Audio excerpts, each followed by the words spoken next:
Bonjour. Alors, j'apprends avec stupéfaction que le maire de Nîmes s'apprête à proposer des caniparks pour le bois des espèces. Oui, vous avez bien entendu. Alors, sur le papier, ça semble être une bonne idée. Dans les faits, c'est surtout une belle illusion. Parce qu'enfermer des chiens derrière les grillages, ce serait leur offrir la liberté. À Nîmes, prison égale liberté. C'est un nouveau concept. On impose à des chiens de cohabiter, comme si, sous prétexte d'être humain, on vous collait dans une maison avec 10 inconnus. La télé-réalité canine, version Secret Story, sans Loana, mais avec beaucoup de croquettes. Tous les vétérinaires vous le diront, cette promiscuité forcée génère du stress, des conflits et parfois de la violence.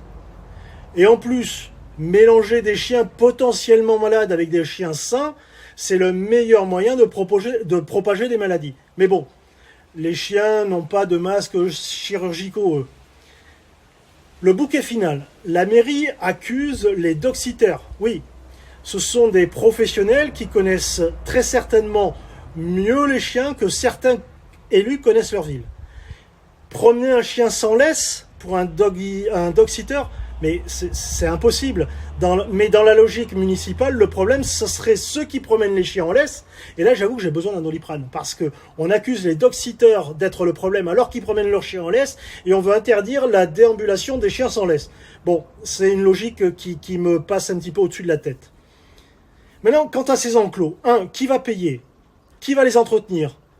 Aujourd'hui, à Nîmes, la délinquance explose. La sécurité n'est plus assurée. Mais on va dépenser de l'argent public pour des camps canins. Priorité municipale, apparemment. À Nîmes, on nous sert des promesses d'avenir avec les idées d'hier.